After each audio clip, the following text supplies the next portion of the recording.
দেখেন, বাংলাদেশে আমি এই বিষয়ে কথা বলি বহু বছর ধরে।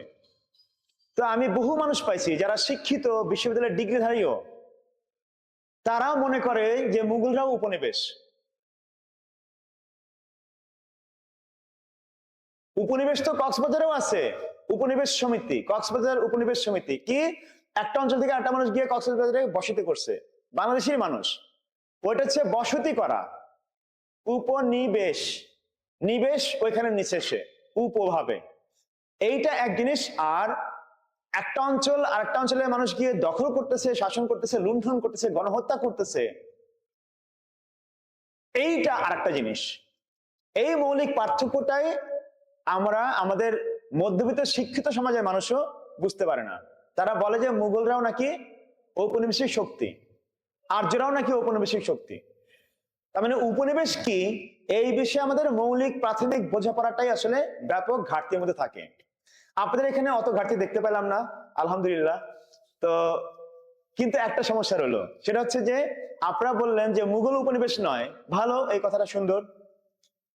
তাহলে যারা অস্ট্রেলিয়া, নিউজিল্যান্ড এবং আমেরিকা, মানে এখনকার যুক্তরাষ্ট্রে গিয়ে বসতি করলো এবং ওই অঞ্চলটা দখল করলো এবং ওখানে গণহত্যা করলো, ওখানকার আদিবাসীদেরকে উচ্ছেদ করলো, সেটাকে আপনারা উপনিবেশ বলতে পারলেন না।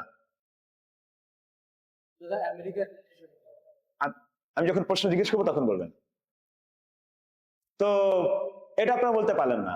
কেন পারলেন না? কারণ হচ্ছে যে উপনিবেশ কয় রকম হয় এই বিষয়ে আমাদের ধারণা নাই বলে। উপনিবেশ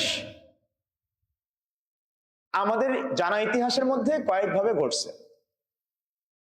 তার একটা হচ্ছে, উদাহরণ হচ্ছে ব্রিটিশ কলোনিয়াল শাসন, যেটা আমাদের আমাদের মানে আমাদের এই অঞ্চলের অভিজ্ঞতা থেকে আমরা চিনি, জানি এটা। আর একটা হচ্ছে নিউজিল্যান্ড, কানাডা, অস্ট্রেলিয়া, মার্কিন যুক্তরাষ্ট্র, যেটা এখন এইসব অঞ্চলে যে সাদা মানুষরা পশ্চিম থেকে গিয়ে বসতি স্থাপন করছে, আদিবাসী উচ্ছেদ করে, জমি দখল করে, গণহত্যা করে, ওটাও উপনিবেশ।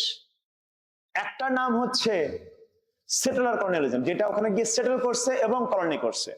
উপনিবেশ অবশ্যই করছে, কিন্তু করছে কিভাবে? উপনিবেশ করছে ওখানে সেটেল করে নিয়ে, ওখানে তারা গেড়ে বসছে মানুষকে উচ্ছেদ করে।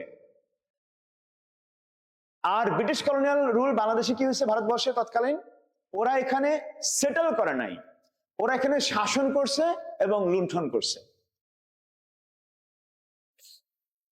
প্রয়োজনে গণহত্যাও করছে। তাহলে উপনিবেশের চরিত্র আসলে বা বৈশিষ্ট্য হচ্ছে, আমরা দেখতে পাচ্ছি, এক হচ্ছে যে সে অবশ্যই লুটপাট করবে, লুণ্ঠন করবে। দুই হচ্ছে যে সে অন্যের জমি দখল করবে বা অন্য জমির উপরে, অন্য জনজাতির উপরে তার নিয়ন্ত্রণ কায়েম করবে, সার্বভৌমত্ব কায়েম করবে। এগুলো খুব গুরুত্বপূর্ণ পলিটিক্যাল তত্ত্ব। কিন্তু সার্বভৌমত্ব কায়েম করবে, জমি জাতি দখল করবে, জনগণের উপরে তাদের শাসন চাপায় দিবে এবং লুণ্ঠন করবে। লুণ্ঠন করে নিয়ে যাওয়া লাগবে সবসময় তা না কিন্তু, যেমন কানাডা, অস্ট্রেলিয়া, নিউজিল্যান্ড, মার্কিন যুক্তরাষ্ট্র, নিয়ে যাওয়ার আর প্রসঙ্গ নাই। ওরা ওখানে গিয়ে সেটেল করে ওইখানকার মানুষকে উচ্ছেদ করে ওখানে লুণ্ঠন করতেছে ওরা, এবং ওখানে একটা সার্বভৌমত্ব কায়েম করলো। এই দুই ভাবে জগতে উপনিবেশ হাজির হয়েছে ইতিহাসে। কেমন? এটা আরো আরো ভেঙে ভেঙে বলা যায়। আপাতত আমরা প্রধানভাবে দুইটা ধরনের উপনিবেশ চিনতে পারলেই আলাপটা আগানো যাবে। এই দুইটার কোনটার মধ্যেই কিন্তু মুঘল সাম্রাজ্য, মুঘলদের এই অঞ্চল শাসনের কি পরে? এই দুটো কোনটার মধ্যে মাথা নাড়লে চলবে? পরে কি? পরে না। এই কারণে মুঘলরা উপনিবেশ নয়, আর্যরাও এই কারণে উপনিবেশী শক্তি নয়। পরিষ্কার করে দেওয়ার জন্য বলা ভালো যে তাহলে কনকোয়ার বা এটাকে কি বলে, কনকোয়ার হচ্ছে যে জয় তো বটেই, আরেকটা বিশেষণ আছে। তো ওই জয়, একটা অঞ্চল জয় করা, বাহুবল, রাজনৈতিক বল দিয়ে কনকোয়ার, তারপরে আরো যা যা মানে এই রকম ঔপনিবেশিক ঘটনার আগে যা যা ঘটছে, তার সঙ্গে এগুলোর মৌলিক পার্থক্য হচ্ছে এইটা। যেমন আর্যরা এখানে আসছে, তারা এখানে ক্ষমতাশালীও হয়েছে, কিন্তু তারা এখানে ওই অর্থে সার্বভৌমত্ব, ওই অর্থে লুণ্ঠন, ওই অর্থে গণহত্যা, এইগুলোর কোনো কিছুর মধ্যে যুক্ত না। মুঘলরাও না। এই কারণে এগুলো কোনো উপনিবেশের ঘটনা নয়। বসতি করছে সেটা আমাদের চট্টগ্রামের মানুষও কক্সবাজার যায়, টাঙ্গাইলের মানুষ এসে রংপুর, কুড়িগ্রামে ভরে গেছে, চিনেন আপনারা? বুরুঙ্গামারিতে গেলে এখনো টাঙ্গাইলে মানুষ পাবেন আপনি। এইগুলো উপনিবেশ নয়, এগুলো হচ্ছে যে বসতি শিফট করছে। ওকে, এখন আলাপে পরিষ্কার যে উপনিবেশে তাহলে কি কি ঘটছে। লুণ্ঠন হয়েছে, সার্বভৌমত্ব কায়েম হয়েছে, গণহত্যা হয়েছে। এই পুরো জিনিসটা জারি রাখার জন্যে আর যা যা করতে হয়েছে তার মধ্যে কি কি পড়ে, যেমন একটা অঞ্চলের জনজাতির জীবনের ব্যবস্থার সামগ্রিক আয়োজন এবং ব্যবস্থার পরিবর্তন, যেন ঔপনিবেশিক লুণ্ঠন এবং নিয়ন্ত্রণ জারি রাখা যায়, বহাল থাকে অনন্তকাল ধরে। তার জন্য যত রকম আয়োজন করা দরকার সেটা তারা করছে। এই আয়োজনগুলোর মধ্যে যেমন ধরা যাক যে এখনকার আপনারা যারা অ্যানথ্রোপোলজি পড়েন বা পড়ান তারা এগুলা খুব ভালো করে জানেন, সোশ্যালজি বা এখনকার কাণ্ডজ্ঞান এগুলা চ্যাট জিপিটি জেমিনাই বলে দেয়। সেটা হচ্ছে যে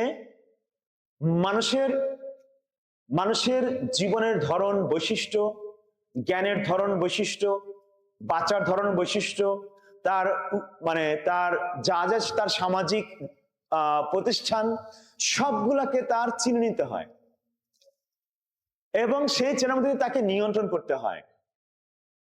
এগুলার কেতাবি নাম আছে গভর্নমেন্টালিটি, তার পার্ট এগুলা। তাকে জানা, চেনা, ডকুমেন্টেড করা, শ্রেণীবদ্ধ করা, ক্লাসিফাই করা, এবং সেগুলো করা হয় যেমন সুমারের মাধ্যমে। ব্রিটিশ কলোনিয়াল রুল প্রথম এখানে সুমারি করলো, সুমারি করার মধ্য দিয়ে এখানে ঠিক করলো, ভাগ করলো মানুষকে কয়েকটা ভাগে, কে হিন্দু, কে মুসলমান, কে খ্রিস্টান, কে আদিবাসী, এগুলো ঠিক করলো। এর আগে ভারতবর্ষে এইভাবে ক্যাটাগরাইজেশন হয় নাই। 4-5টা খোপ নিয়ে আসছে, ওই খোপের মধ্যে যারা পড়ে নাই তাদেরকে একটা আম খোপে পাঠিয়ে দিছে মানুষের। এবং এই প্রথমে আমরা ধর্ম সম্পর্কিত একটা ঔপনিবেশিক জ্ঞানের মধ্যে ঢুকলাম কাঠামোগত ভাবে, যে আমি যদি কোনো চেনা ধর্মের মধ্যে না পড়ি তাহলে আমার আর কোনো ধর্ম নাই।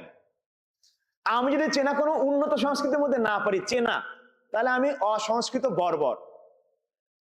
এই যে একটা নতুন রকম আমাদের চিন্তা, চৈতন্য, সংস্কৃতি, সামাজিক জীবন, সেইটাকে নতুন করে বিন্যস্ত করা শুরু হলো এবং সেইটাকে একটা বিশেষ মতদর্শিক, ভাবাদর্শিক, জগৎ বিখ্যা বা ওয়ার্ল্ড ভিউ, সেইখান থেকে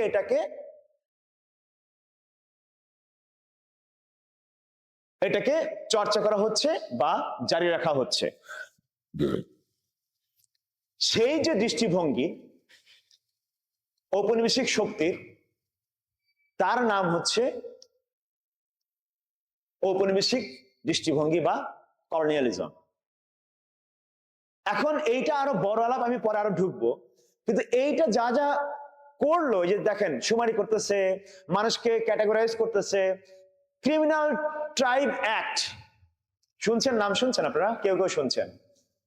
জঙ্গল বা আরো বহু রকম মানুষ যাদেরকে ছুটবুট পরা বা পাতলা ধুতি পরা মানুষের মতো দেখায় না, একটু অসভ্য, বর্বর, জঙ্গলি লাগে, কিংবা নারী পুরুষ এই বাণীর মধ্যে পড়ে না, তাদেরকে ক্রিমিনাল ট্রাইবের মধ্যে ফেলে দেওয়া হচ্ছে। ফলে নন বাইনারি, ট্রান্সজেন্ডার, নারী পুরুষের বাইরে ভিন্ন রকম মানুষরা তারা ক্রিমিনাল হয়ে গেল এখন ব্রিটিশ রুলের মধ্যে। তেমনি আদিবাসীরা হয়ে গেল ধর্মহীন জনগোষ্ঠী, শিডিউল্ড কাস্ট, আরো নানান কিছু রকম, কি বলে এটাকে, ও আরেকটা টার্ম আছে, শিডিউল কাস্ট না, ওটার নাম হচ্ছে কি, নামটা ভুলে গেলাম, পরে মনে পড়লে বলবো। ওদেরকে একটা খোপের মধ্যে ফেলা হলো। আমরা এইটাই কিন্তু, এবং এইটাকে জ্ঞানগত ভাবে প্রতিষ্ঠিত করা হচ্ছে বিশ্ববিদ্যালয়, কলেজ, ইউনিভার্সিটি, স্কুল, সবকিছুর মধ্যে একটা জ্ঞানতাত্ত্বিক প্রকল্পের মধ্য দিয়ে, পেডাগজিক বা শিক্ষা বিদ্যা ব্যবস্থার মধ্য দিয়ে সেটাকে আমাদের ওরিয়েন্ট করা হচ্ছে। আস্তে আস্তে আমরা ওদের ওই ঔপনিবেশিক জগৎ বিখ্যাকে আমাদের করে নেওয়া শুরু করতেছি।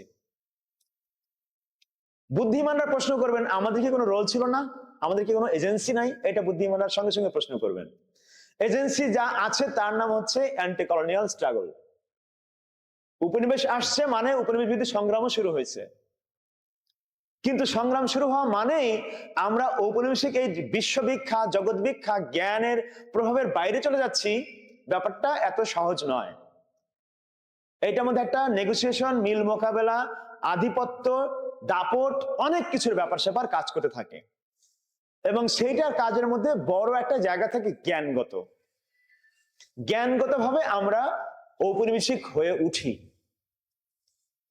এমনকি উপনিবেশ বিরোধী সংগ্রামের মধ্য দিয়েও আমরা একটা বিশেষ ধরনের মানুষ হয়ে উঠছি, যার নাম হচ্ছে ঔপনিবেশিক আধুনিক মানুষ।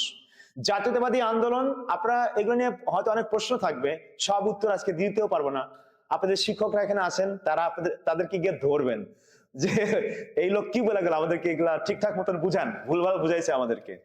হ্যাঁ, তো জাতীয়তাবাদী আন্দোলন, যেটা কিনা উপনিবেশ থেকে মুক্তির আন্দোলন বা জাতীয় মুক্তির সংগ্রাম, যেটা কমিউনিস্টরাও করছে, জাতীয়তাবাদীরাও করছে, সেই সব সংগ্রামের মধ্য দিয়ে আমরা কেবলই উপনিবেশ বিরোধিতা করছি তা নয়, আমরা একই সঙ্গে ঔপনিবেশিক বিশ্ববিখ্যাতও পার্ট হয়ে উঠছি অনেক ক্ষেত্রে।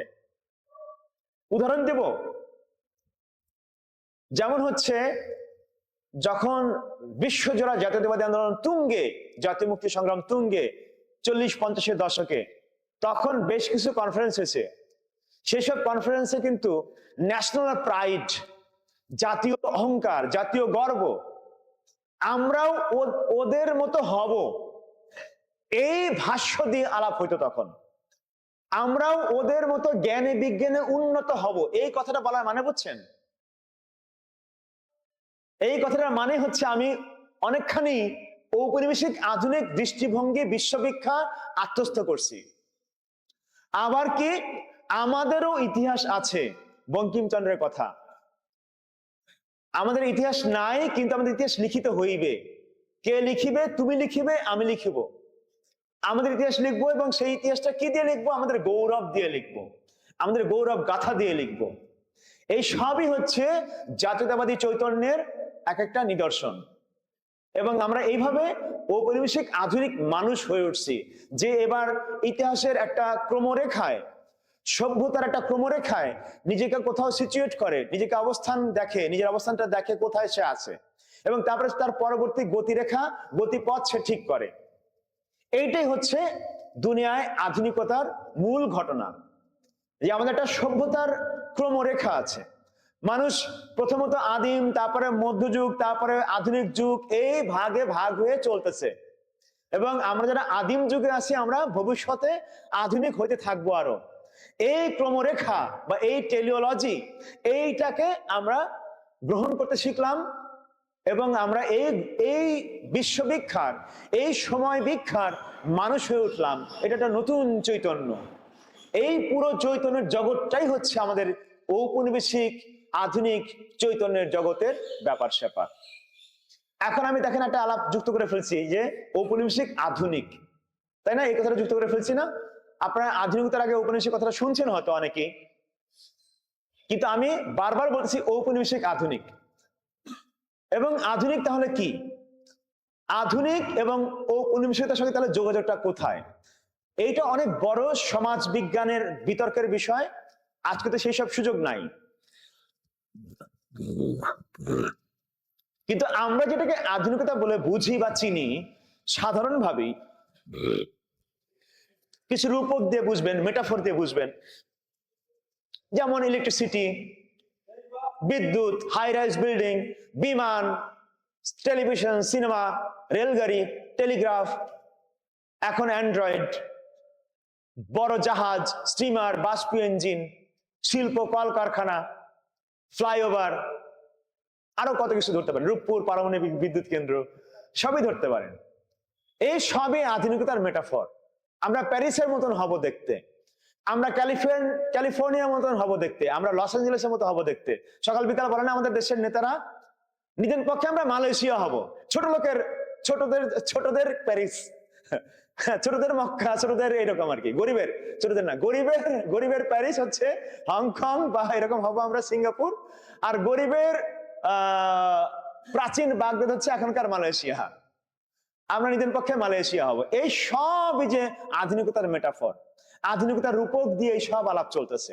অর্থাৎ যা কিছু গগনচুম্বী, যা কিছু জগৎ নিয়ন্ত্রণ করতেছে, যা কিছু মানুষ নতুন করে সাজায় ফেলছে আগের ব্যবস্থা ভেঙে, এবং জগতে মানুষের নিয়ন্ত্রণ কায়েম করছে, এবং এটাই নতুন চৈতন্য দশা, এটাই আধুনিকতা। মূলত আপনারা এনলাইটেনমেন্টের নাম শুনছেন, পশ্চিমা। এই পশ্চিমা এনলাইটেনমেন্টের মূল একটা বার্তা হচ্ছে এইটা, আরো অনেক বার্তা আছে। এবং এনলাইটেনমেন্ট একটা একহারা একশিলা ব্যাপার নয়। এনলাইটেনমেন্ট বা আলোকায়ন আন্দোলনটা একশিলা সমসত্ব ব্যাপার নয়, ওখানের মধ্যেও অনেক ইনার ডিনামিক্স আছে, ইনার বা আভ্যন্তরীণ অনেক কারেন্ট বা স্রোত আছে। তারপরেও সাধারণ যেটা ব্যাপার সেটা হচ্ছে এনলাইটেনমেন্টের মধ্যে দিয়ে মানুষ একটা ওই যে সাবালক হওয়ার মতন বলে না, সাবালক হলো মানুষ চিন্তায়, যে এবার সে জগতের কেন্দ্রে, এবার সে জগতের নিয়ন্তা, এবার জগৎ তার সেবায় নিয়োজিত হবে, এবার সে জগৎকে ভোগ করবে, নিয়ন্ত্রণ করবে, দখল করবে। এই যে নতুন ব্যক্তি চৈতন্য, এই যে নতুন মানব চৈতন্য, এইটাই হচ্ছে আধুনিকতার একটা বড় লক্ষণ।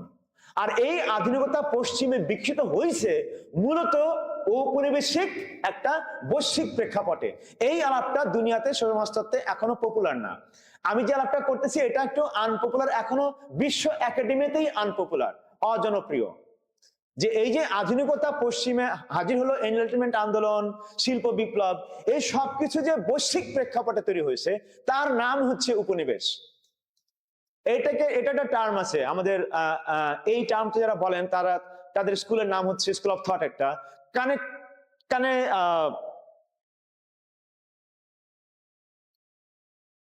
Connected sociology. বিশ্বের ধরেন সেই আফ্রিকায়, এশিয়ায়, ল্যাটিন আমেরিকায় বহু অঞ্চলে উপনিবেশ চলতেছে। ওই ইতিহাসটাকে বাদ দিয়ে আপনি ইউরোপের এনলাইটেনমেন্ট, ইউরোপের রেনেসা, ইউরোপের শিল্প বিপ্লব কিছুই আপনি হিসাবে মিলাইতে পারবেন না যদি আপনি উপনিবেশ বাদ দিয়ে চিন্তা করেন। এখন আপনি দেখেন তো আমার এই কথাটা ভেবে, উপনিবেশ নাই পৃথিবীতে, এইবার ইউরোপের শিল্প বিপ্লব হয়েছে কিনা? উপনিবেশ নাই, এইবার আপনি দেখান জগতে এনলাইটেনমেন্ট আন্দোলন হয়েছে কিনা? এই কথাটা এতকাল সমাজ বিজ্ঞানে পাঠ্য ছিল না, এখন মাত্র পাঠ্য হচ্ছে, মাত্রই পাঠ্য হচ্ছে, এবং এখনো পপুলার না। আমি একটু বলতে পারি যে একটা নতুন ধরনের একটা সোশিওলজির স্কুলের খবর দিচ্ছি। এটা যে আধুনিকতা বলে যেটাকে আমরা চিনি, এটা মূলত এই কারণেই ঔপনিবেশিক আধুনিকতা, যে এইটা উপনিবেশের প্রেক্ষাপটে, ঔপনিবেশিকতার শর্তে, বৈশ্বিক ঔপনিবেশিক শাসন শোষণ প্রক্রিয়ার মধ্যে বিকশিত হওয়া একটা চৈতন্যের, একটা রাজনৈতিক, সাংস্কৃতিক, দার্শনিক, জগৎ বিখ্যাগত একটা আন্দোলন। এই কারণে আমি বলছি যে এটা ঔপনিবেশিক আধুনিকতা, কারণ উপনিবেশ থেকে আধুনিকতা আলাদা করা যাবে না। আমি পরে প্রশ্ন নিব, আমি একটু শেষ করে নিই, 5-10 মিনিট কথা বলে নেই। ক্লান্ত হয়ে গেলে পানি খাবেন, দম নিবেন, হ্যাঁ সব বলা আছে, পেছনে এলার্ম দিয়ে বসবেন, ভালো লাগলে উঠে যাবেন। আমি কিছু মাইন্ড করবো না।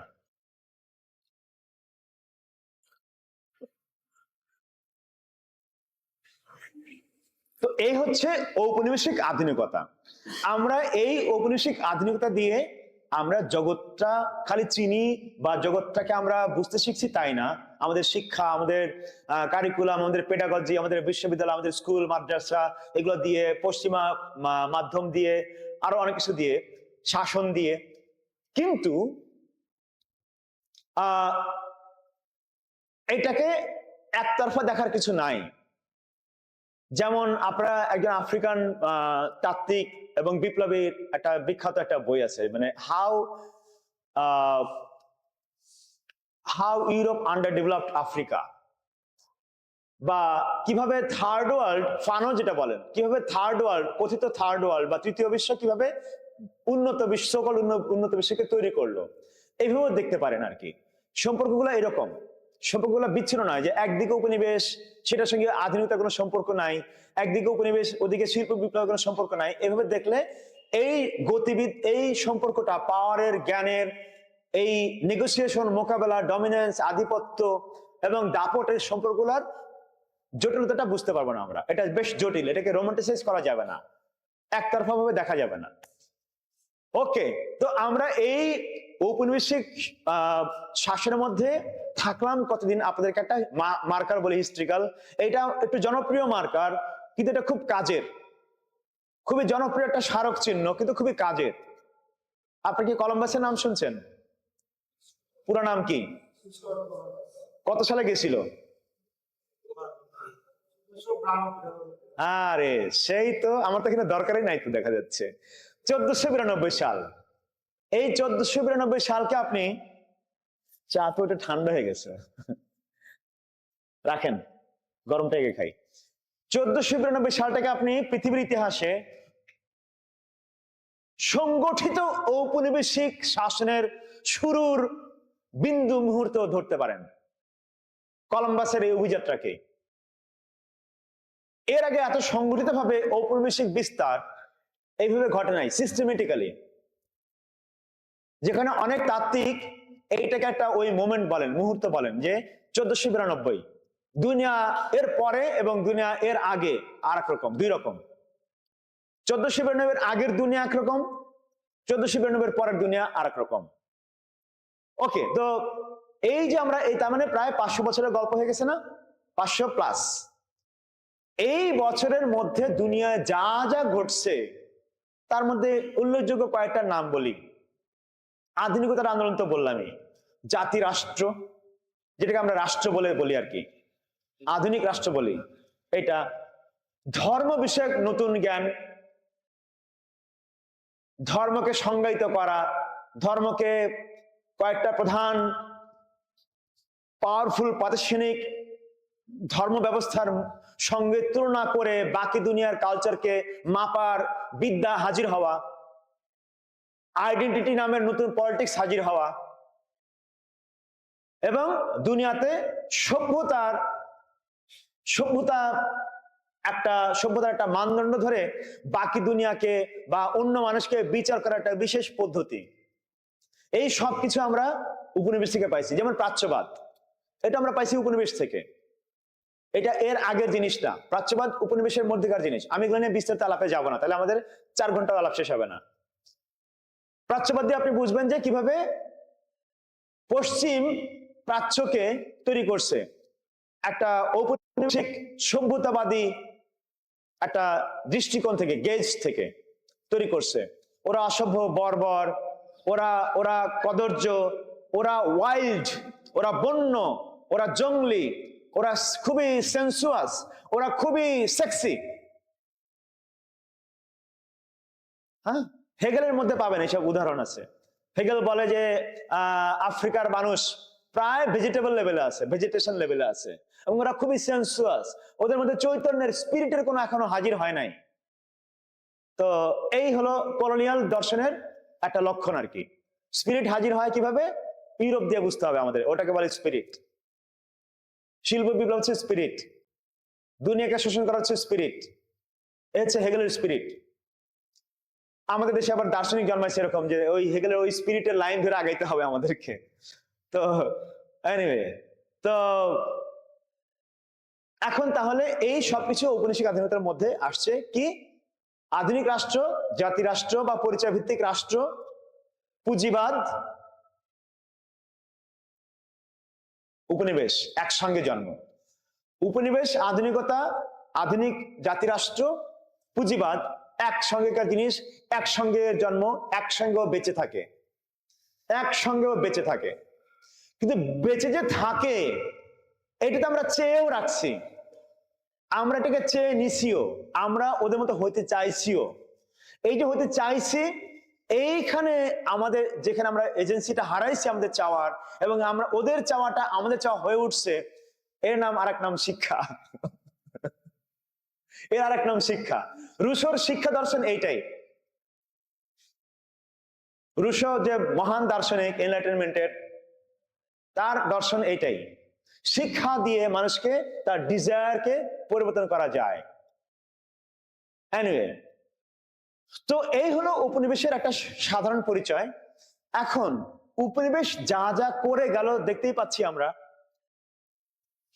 উপনিবেশ তো ঔপনিবেশিক প্রত্যক্ষ শাসন চলে গেছে, প্রত্যক্ষ, খেয়াল করেন, প্রত্যক্ষ ঔপনিবেশিক শাসন চলে গেছে, অ্যাজ ইন ওর পুলিশ আর নাই, ওর ইস্ট ইন্ডিয়া কোম্পানি আর নাই, কিন্তু আর যা যা থেকে গেল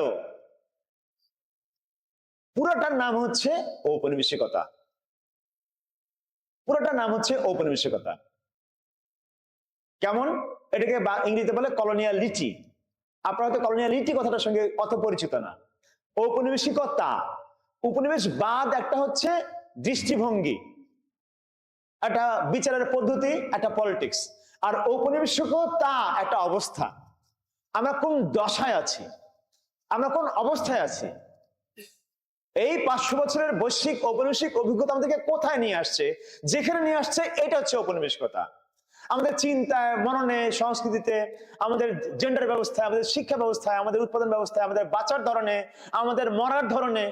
আমি জীবন মরণকে একসঙ্গে বলি, আমাদের জীবন মরণ ব্যবস্থা, সেইটার মধ্যে যা কিছু ওরা রেখে গেল আর যা কিছু আমরা নিয়ে রাখলাম তা মিলাই হচ্ছে ঔপনিবেশিকতা।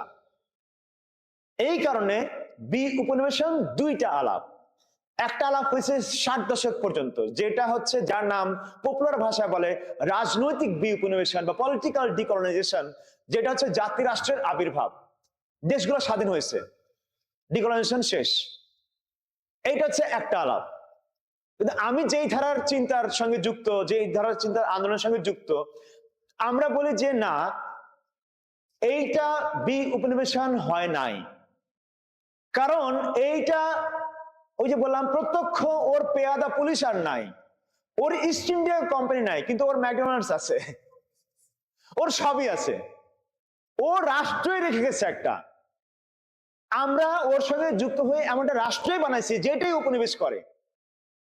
আপনি সিএসটি দিয়ে বুঝবেন, আপনি প্যালেস্টাইন দিয়ে বুঝবেন, আপনি কাশ্মীর দিয়ে বুঝবেন, এই আধুনিক রাষ্ট্র উপনিবেশ বানায়।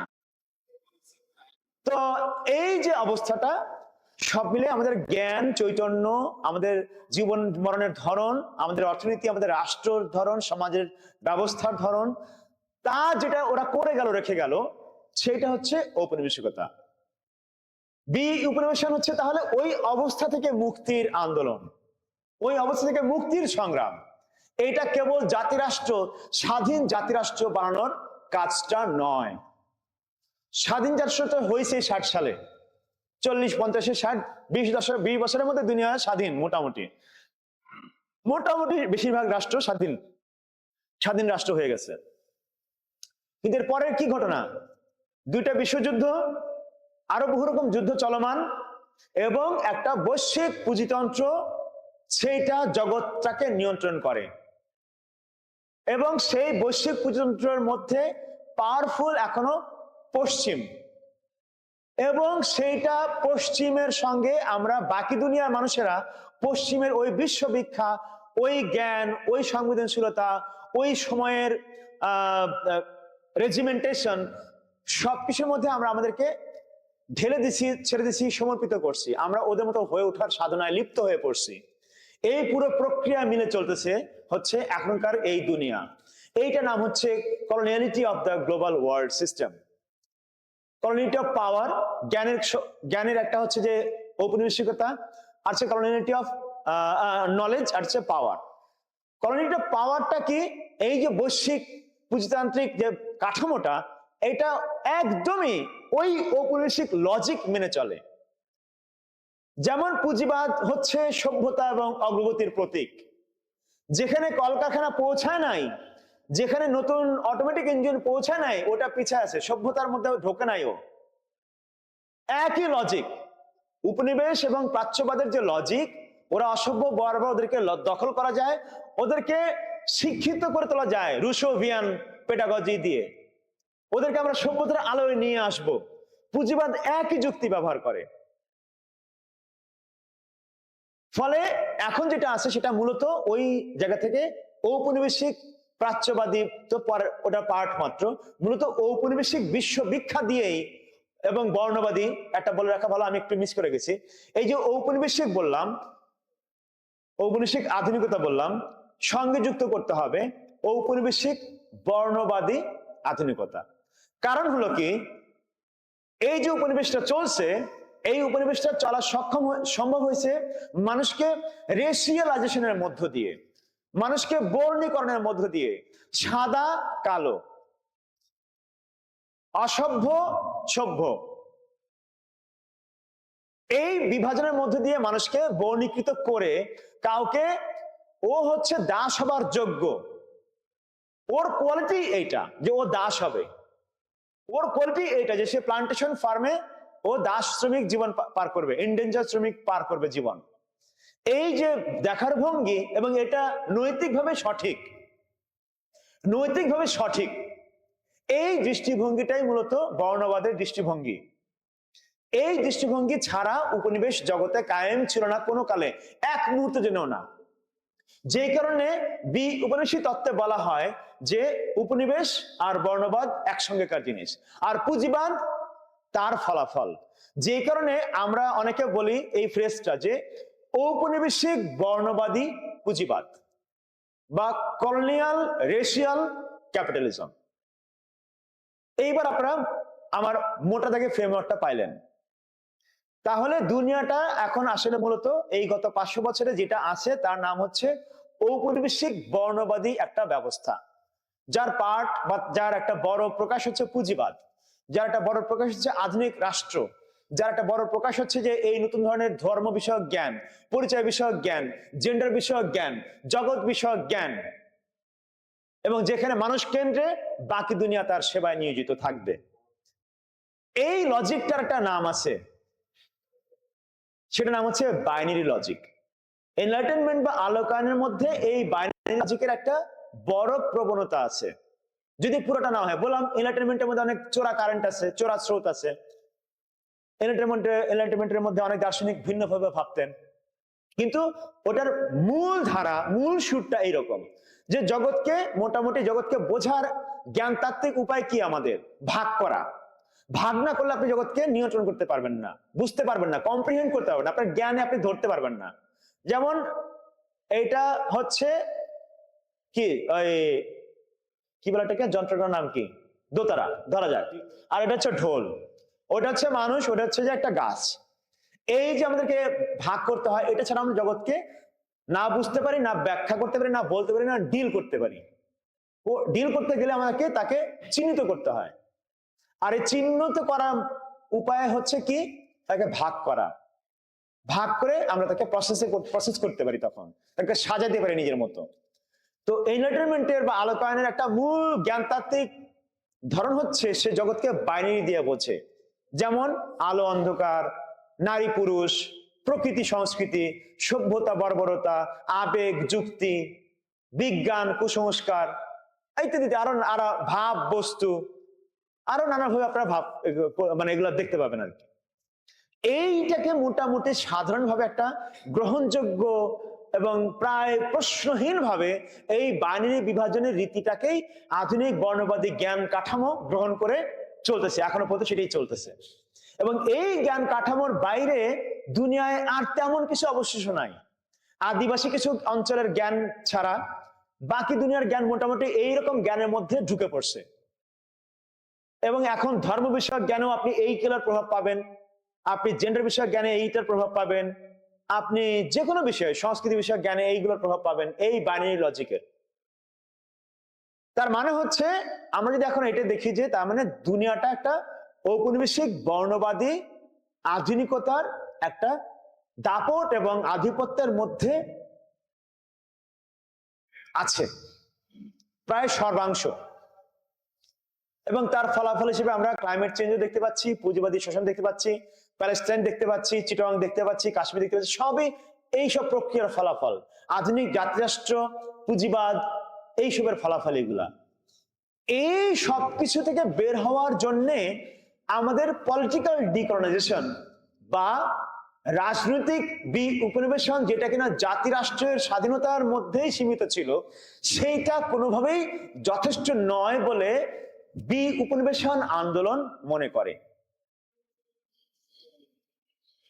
উপনিবেশন তাহলে কি?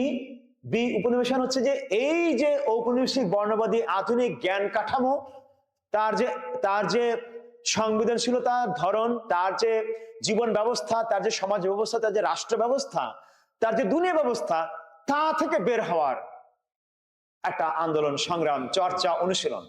এইটা হচ্ছে বি উপনিবেশায়ন সংক্ষেপে। সেটা কতভাবে হইতে পারে? সেটা অনেকভাবে হবে। আমাদের জীবন চর্চার ধরন দিয়ে, আমাদের পরস্পরকে চেনা জানার সম্পর্ক রচনার ধরনের মধ্যে দিয়ে, পরিবর্তনের মধ্যে দিয়ে, এই যে জ্ঞানের কথা বললাম, যে জ্ঞানের মধ্যে এই বাইনারিটা ডমিনেন্ট, আলো অন্ধকার, সভ্যতা বর্বরতা, ওরা জঙ্গলে থাকে, ওরা চ্যাং ব্যাং, আমি আধুনিক মানুষ ছুটবুট পরি, আমি সভ্য, এই বাইনারি থেকে বের হওয়ার আন্দোলন। নারী পুরুষ, পুরুষ কর্তা, নারী অধীনস্থ, পাওয়ারের হায়ারার্কিতে পুরুষ উপরে, তারপরে পাওয়ারের হায়ারার্কিতে জীব উপরে, জড় নিচে। এই সবই হচ্ছে এই বর্ণবাদী ঔপনিবেশিক আধুনিকতার জ্ঞানতাত্ত্বিক, সাংস্কৃতিক ব্যবস্থার, শাসনের, রেজিমের একটা লক্ষণ বা প্রকাশ আকারে আপনারা উদাহরণ আকারে আপনারা দেখতে পারেন। ফলে এই সব কিছু থেকে বের হওয়ার নাম হচ্ছে বি উপনিবেশায়ন। এইটা আপনি এখন আপনার ধর্ম বিষয়ক বুঝের মধ্যেও ফেলবেন, এইটা আপনার সংস্কৃতি বিষয়ক বুঝের মধ্যে ফেলবেন, আপনার মানুষ বিষয়ক ধারণার মধ্যে ফেলবেন, জগৎ বিষয়ক ধারণার মধ্যে ফেলবেন, সমাজ বিষয়ক ধারণার মধ্যে ফেলবেন, রাষ্ট্র বিষয়ক ধারণার মধ্যে ফেলবেন, জগৎ ব্যবস্থা বিষয়ক ধারণার মধ্যে ফেলবেন। আপনার নিজের চৈতন্য, সেলফ, এই যে ব্যক্তি, কাকে বলে ব্যক্তি? ব্যক্তি আর সমষ্টি আমরা আধুনিকতার পর্বে যেইভাবে বুঝি, এই ব্যক্তি তো সেই ব্যক্তি নয় যেই ব্যক্তি আদিবাসী কমিউনিটি ছিল, বা প্রি কলোনিয়াল উপনিবেশ পূর্ব, বা এই আধুনিকতা পূর্ব, বর্ণবাদী আধুনিকতা পূর্ব যে ব্যক্তিরা, মানুষরা ছিল। এগুলা অনেক লাইনের বিতর্ক আছে, ওই আলাপে যাব না আমরা, কেমন? আর অ্যারিস্টটল গ্রিক নগররাষ্ট্রকে আপনি আধুনিকতা বলতেছেন, তাই তো? ওই তো আপনি বলতেছেন আর কি। হ্যাঁ, তো আমরা এইখানে কোয়ালিফাই করছি যে ঔপনিবেশিক আধুনিকতা, এর মধ্যে বহু রকম আধুনিকতা সম্ভব বলে মনে হয়। কিন্তু আধুনিকতা যদি হয় ব্যক্তির এই যে নতুন অবস্থা চৈতন্যের, এবং জগৎ ব্যবস্থা পালনের এই নতুন ধরন,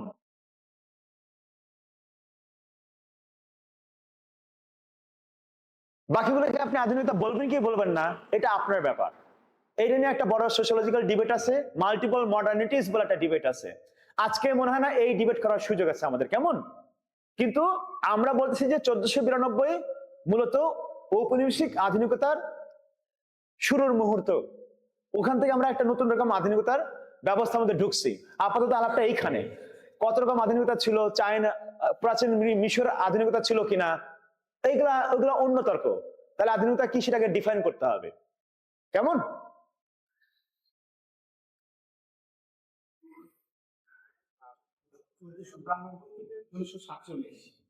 কত? 1947। হ্যাঁ, আমাদের ভারতবর্ষ দ্বিতীয় বিশ্বযুদ্ধের পর যে আপনি বললেন 10-20 বছর, এই সময়ের মধ্যে হচ্ছে মানে সকল রাষ্ট্রগুলো স্বাধীন হয়ে জাতি রাষ্ট্র তৈরি হয়ে গেল।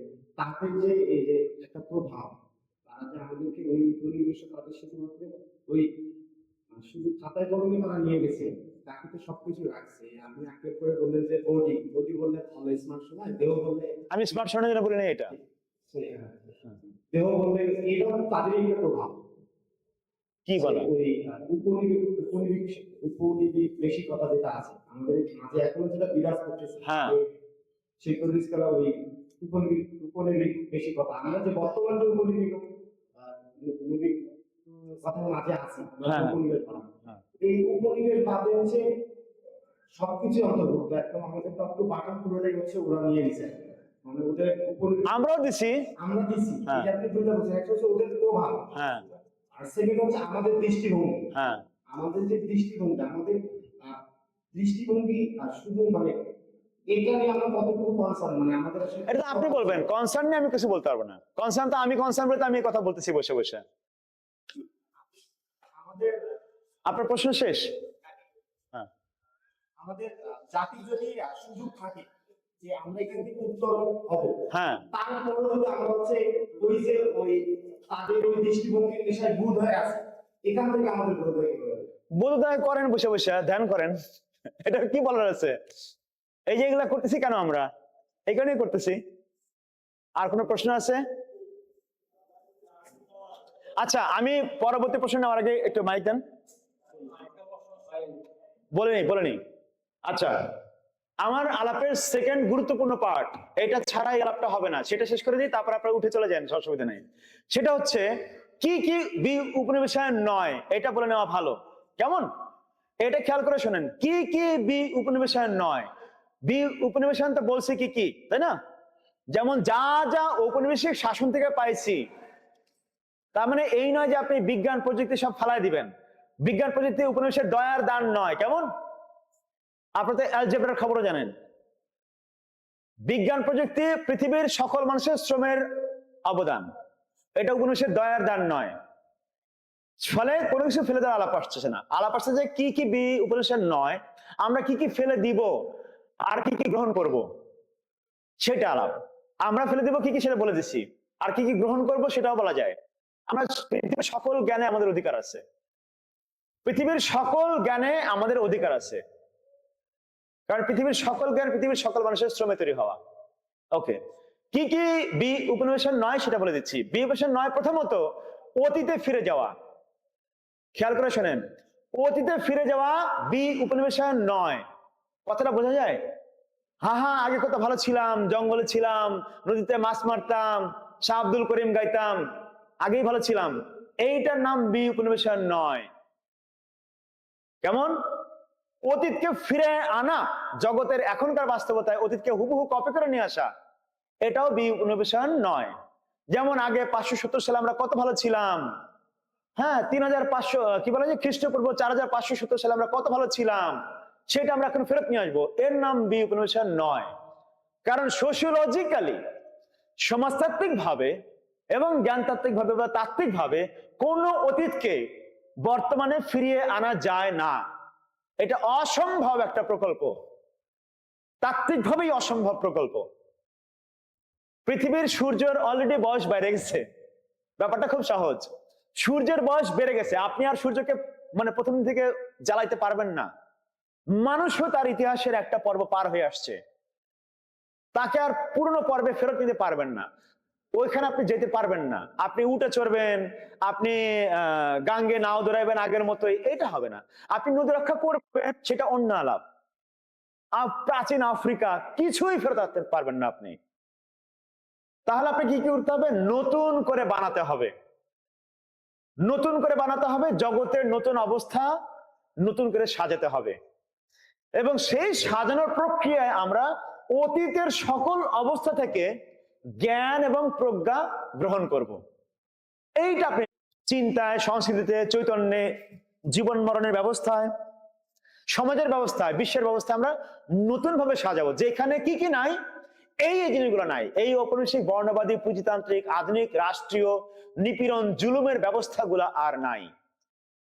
ধর্মের নামে, পরিচয়ের নামে, লিঙ্গের নামে যে ঔপনিবেশিক বর্ণবাদী জ্ঞানতাত্ত্বিক কাঠামোর মধ্যে থেকে বাস করা যে বোঝাপড়া দিয়ে আমরা জগৎকে শাসন করতেছি, মানুষকে ভাগ করতেছি, জেন্ডারে, আইডেন্টিটিতে, বর্ণে, নানান কিছুতে, এই বিভাজন, এই হায়ারার্কি, এই শোষণ, এই ক্ষমতার কি বলা যায়, ক্ষমতার এই বেইনসাফি ব্যবস্থা, তা থেকে আমরা মুক্ত হব।